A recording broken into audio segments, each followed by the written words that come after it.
पटबरजरा जिल्ला बर' थुनलाइ आफादनि 16थि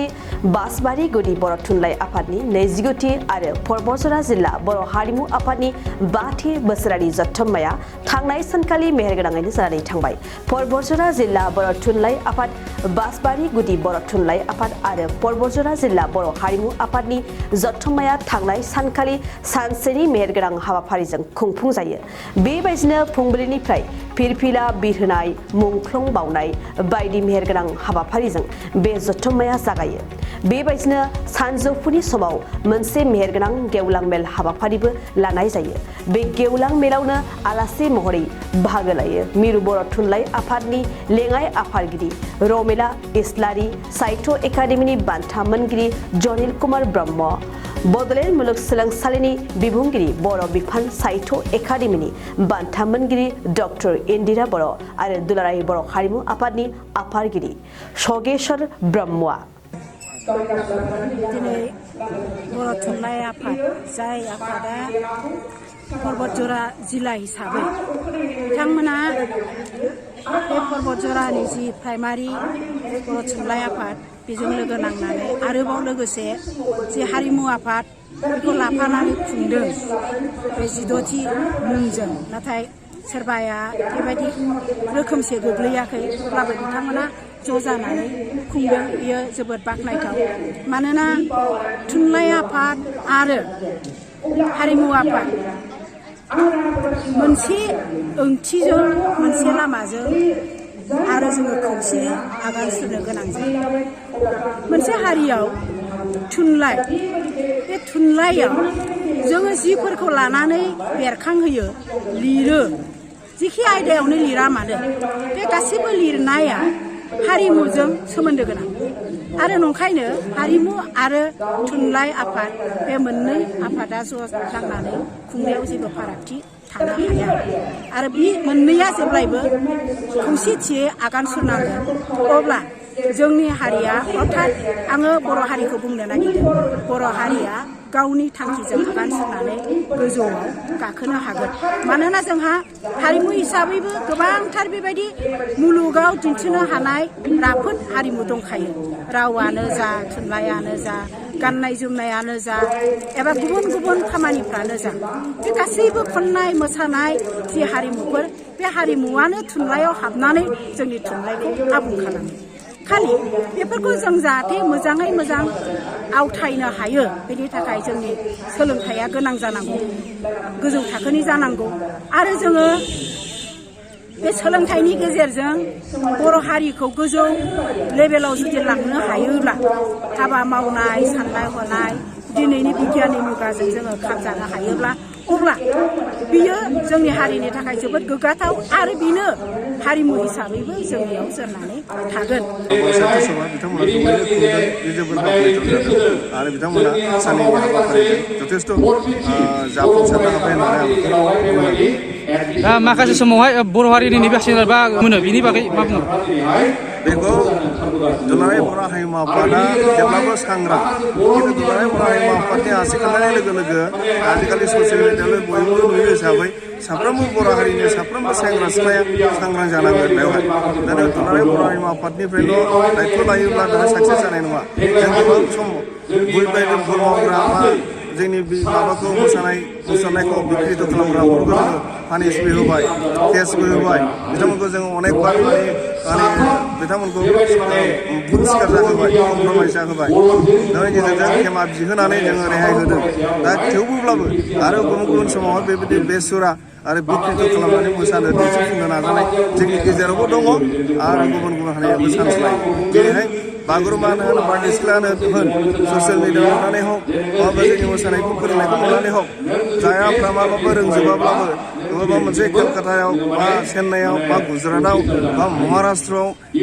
दिहुना गुबुन हारिनि सासे मानसियाबो आङो बेखौ दैदेनलांनो हागोन होननानै जानला मोनला गुबुन हारिनि मानसिखौ लानानै बागुरुम्बा मोसाहैनो जानजि खाफ्रायो। आरो बेनिफ्राय बारदै सिख्ला मोसाहैनो जानजि खाफ्रायो। दाखालि जों थांनाय जों डिसेम्बरनि 26 तारिख ना 25 तारिखआवहाय माने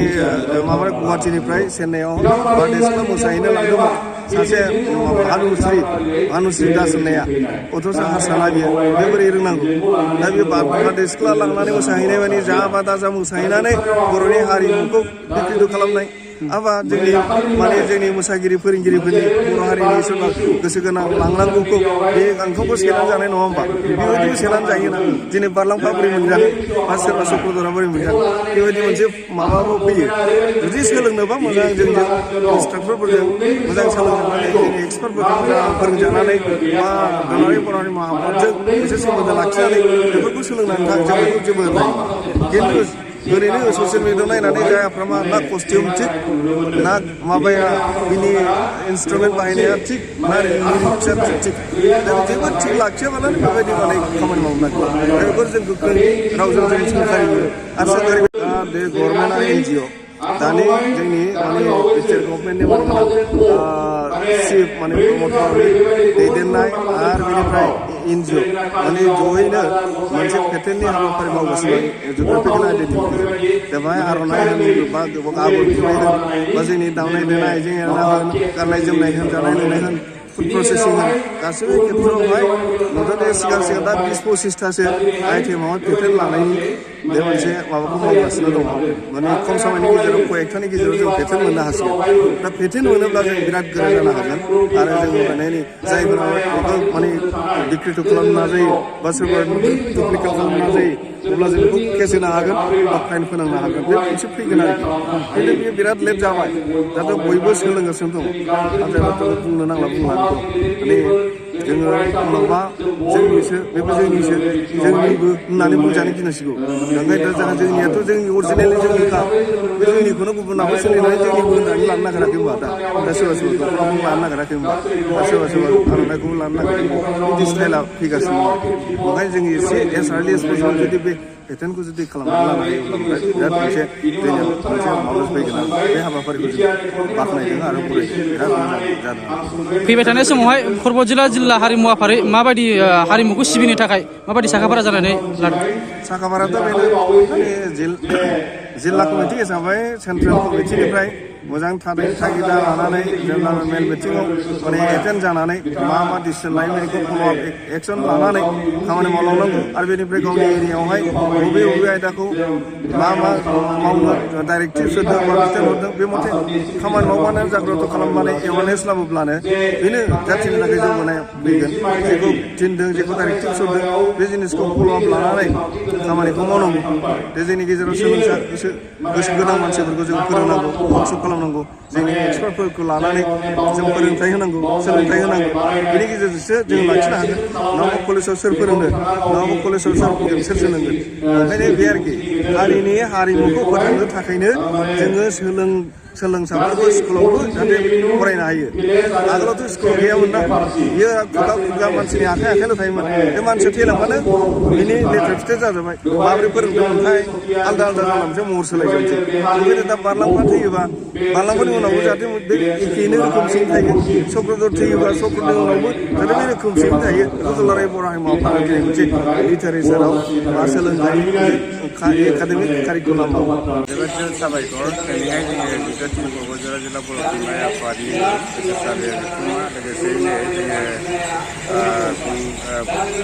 क'क्राझार जिल्ला बर' हारिमु आफादनि थुंगा 5थि हारिमु आफादनि थुंगा 5थि बोसोरसालि जथुम्मा लोगोसेयैनो बासबारि प्राइमारि बर' साहित्य सभानि 29थि बोसोरसालि जथुम्माखौ जोङो जथायैनो खुंनाय जादों दा जोङो बे हाबाफारियाव गोबावनिफ्रायनो हाबाफारिखौ लानो थि खालामदोंमोनब्लाबो गेजेर समाव समनि एसे आख' जानायाव जों दिनैहाय मैयानिफ्राय दिनैसिम साननैनि हाबाफारिजों गाजा गोमजायै हाबाफारिखौ खुंफुंनाय जाबाय बे बेलायाव जोङो जोंनि हाबाफारिखौ जाफुंसार खालामनो थाखाय लेंहरनाय जोंनि मिरु बर' थुनलाइ आफादनि लेङाइ आफादनि मुस्लिमा रमिला इस्लारि बायदिखौ जोङो मोननो हादों बेजों लोगोसेयैनो जोंनि बड'लेण्ड मुलुगसोलोंसालिनि बिबुंगिरि आरो लोगोसे साहित्य एकाडेमि बान्था मोननाय डक्टर इन्दिरा बर' मेडामखौ मोननो हादों। लोगोसेनो जोंनि क'क्राझार हालामनिनो डक्टर मुस्रि कन्या कुमार ब्रह्म साहित्य एकाडेमि बान्था मोनगिरि बिथांमोन मोननो हादों। दा जोङो बे बेलायाव जोबोद गोजोननाय मोनदों दि जोंनि हालामाव जे जानो गोनां जिल्ला आफादनि बोसोरसालि जथुम्माया जादों। बे जथुम्मायाव जोङो गोजाम आफादखौ दाफामफिननानै देग्लायनि बोसोरनिफ्राय जों गोदान आफाद दाफिनबाय आरो बे आफाद दाफिननायाव जोङो आं निजे अनगिरि हाज'वारि आफादगिरि बिबानखौ लाफिननाय जाबाय आरो बेजों लोगोसेनो जोंनि नेहाथारि महरै मुस्रि निरन्जन नार्जारि बिथांखौ नेहाथारि मोननो हाबाय आरो बिनि लोगोसेनो गासै जोंनि आफादखौ दैदेननो थाखाय जोङो गोदान मोनसे आफाद दानानै लाबाय। बेजों लोगोसे हारिमु आफादावबो बेबायदिनो मोनसे आफाद दानानै लाबाय। आगोलनि जे दंखायो बेखौनो रिसाफोर खालामनानै मोजाङै दाफिननानै लाबाय आरो जोङो बेहायनो बुंनो सानदों जे जोंनि क'क्राझार हालामनि थुनलाइ आफाद हारिमु आफाद गासिबो बिथिङाव जाहाथे जौगासार जानो हायो आरो गाहामै गाहाम जोङो रायजो राजाजों सोमोन्दो लाखिनानै ओनसोलनि जौगानाय सोलोंथाइ बिथिं हारिमु बिथिं रांखावरि बिथिं समाजारि बिथिं गासिबो बिथिङाव जाहाथे जौगानो हायो जों बेखौ मिजिंथिनानै दिनैनि बे गेवलां मेलनि गेजेरजों क'क्राझार हालामजों लोगोसे दुलाराय बर' माहारिनो आं गाहाम हामलायनाय जासिदों आरो दिनैहाय जोंनि बे दाफामजानाय गोदान